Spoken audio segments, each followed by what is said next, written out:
Hey guys, welcome back to Hands On channel. I'm just out here assessing the storm damage. We had a big doozy of a storm come through last night. Lots of leaves and limbs and stuff all over the yard. It was massive.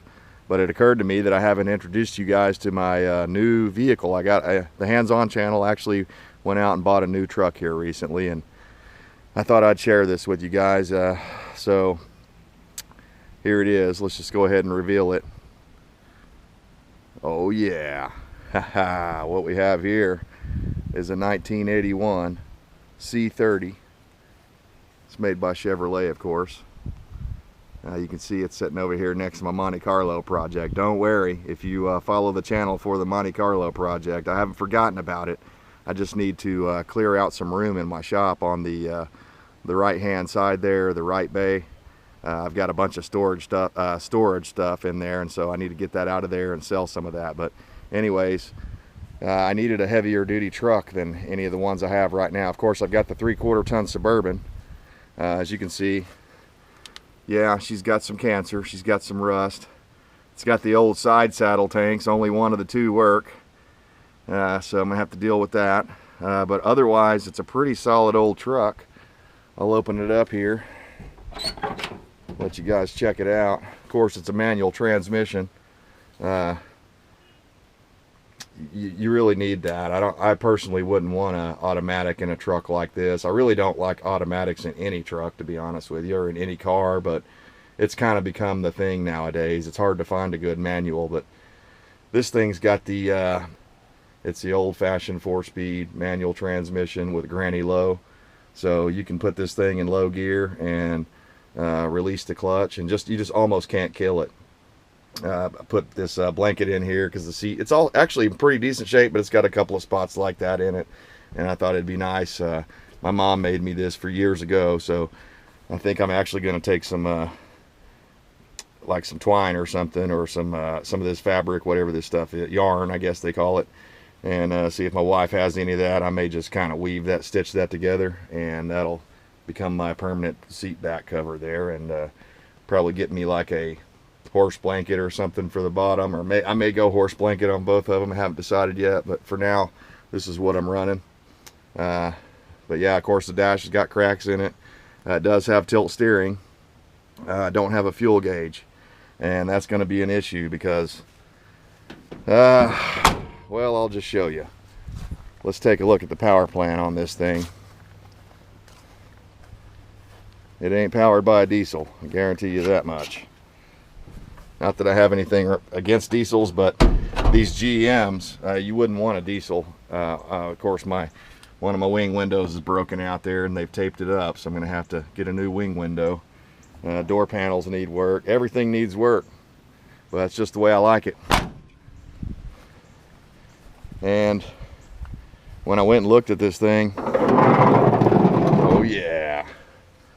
See if you guys that are in the know exactly what that is.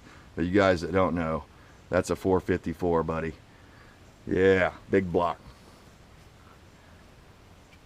Big block Chevrolet all day. Yeah, it's going to be hard on gas, but I'll tell you what, when you need to pull a load, nothing beats it. So that's what I'm setting this thing up for. It's going to be the ultimate tow rig.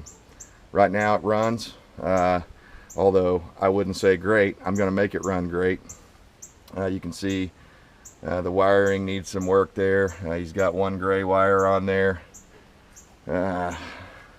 one black wire, so it's just a hodgepodge of patched up spark plug wires. I'm going to put a tune-up on it. More than likely, maybe not right away, but more than likely I'm going to change out that intake, get that steel intake off of there and put an aluminum one on, and probably go with a personally, for reliability, I like the Edelbrock carburetor, so I'll probably go with the Edelbrock, like a 750 or something like that, and might put a cam in it, don't know. I'll probably try the intake, tune-up, and all that stuff first, and a new carburetor. And of course, we're going to have to freshen up, new hoses, new belts. I'm going to go ahead and put a new water pump on it, even though this one's not bad. I'm going to go ahead and put a radiator in it, because although I think the leak that I found is coming from right here, the rest of the radiator just looks like it's in kind of poor shape. So I've already just done a bunch of little stuff like cleaned up the battery terminals and put some goo on there to keep those from corroding. Washed up the whole truck. It was a danger ride getting it here though, because the brakes have issues. As you can see, this thing has the hydraulic brake booster thing on. Instead of a vacuum boost, it's a hydraulic boost. My Suburban's the same way. And that's fine, except for when I went over to test drive the truck, the guy said, well, I don't know what happened, but I tried to move the thing across the yard and basically there's no brakes. So I put some brake fluid in it, and that didn't bring the brake pedal up. But then over here, I filled up the power steering fluid, or put a little bit in it, and as soon as I did that, the brakes started working. And I think it kind of maybe pissed him off a little bit, because I got the brakes running good enough to where I could drive the thing, and I ended up driving it home. Now she was trying to overheat a little bit on the way home, because the again, that hose was blowing out over there, and the dude told me that, and I can see clearly, this is moving way too easily. That's one way to check, see if your fan clutch is bad. It should have some resistance on it, even when the engine's cold. It should have a little bit of resistance, and this one's just moving way too easily, so I know that it's not moving enough air across the radiator there. So we're going to do some work on this thing. But yeah, look here, you can see this blue kind of a corrosion there. That's more reason for me to go ahead and change this radiator out. So put a new radiator, new fan clutch, all new belts, new water pump, anything else that I come across along the way, which will be some stuff, I'm sure. And we'll get this old girl back up to pulling specs again, where it's safe to drive it out on the road. Probably going to end up putting all new tires on it. I like a little bit more of a mud pattern tire, and who knows how old and how long these things have been sitting in one spot. And as you can see, there's a big dent in the door. But yeah, this ain't a beauty queen. I didn't buy it to win any contests or to take it to any classic cars or shows or anything like that. I bought it for one thing and one thing only, and that's working really hard. And when you need that, you need one of these. And you can see it's got the flatbed on it. Of course, dually. It's got a pretty decent flatbed on it. That's part of the reason I wanted to pick this up, is I don't have anything with a flatbed right now. Of course, it's got the gooseneck hitch there, so you can hook up a gooseneck trailer. It's been used a little. You can see there's some dents back here and stuff, but man, this is a hoss of a truck. If I can just get her all reliable and running down the road, we should be good to go. So guys, yeah, I just wanted to introduce you to this. I haven't decided yet what we're going to call it. One of my buddies said I should call it Brownie. Another guy said I should call it Copperhead or something like that. Of course, it's a Scottsdale. And on this side, it's missing the Scots. So I thought maybe just call it Dale. I don't know. So you guys can tell me in the comments what you think I should name this old thing. Rusty, you know, Crusty. Did I screw up? What do you think? Can I ever make this thing a good, reliable tow rig, or is it just going to be a lifelong project? Only time will tell.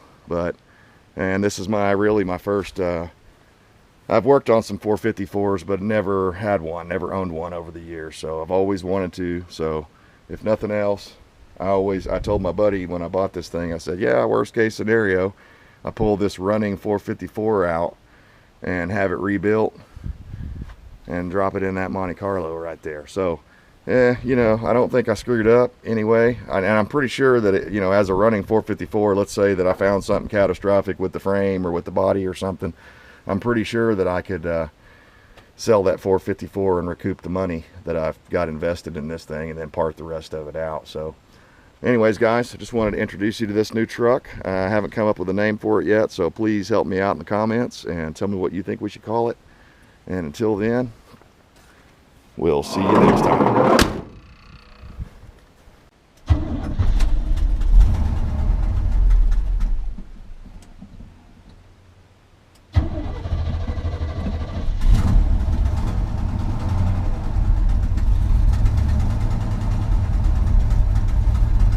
Got a header gasket leaking.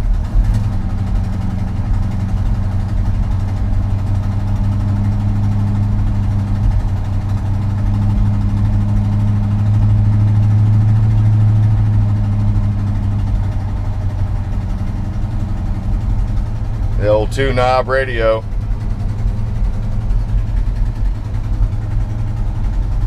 Yeah, the best thing is I think this truck, it could be low mileage, because a lot of these 454s didn't get a whole lot of mileage put on them, because they only get 8 miles a gallon. So especially if you're pulling a load.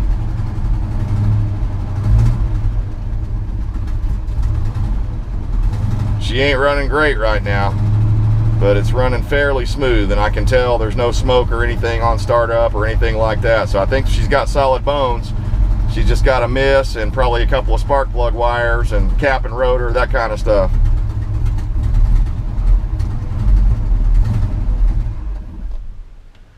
I think I just ran out of gas. Of course I wouldn't know because my fuel gauge doesn't work, so. Alright guys, appreciate you tuning in, and we'll see you next time.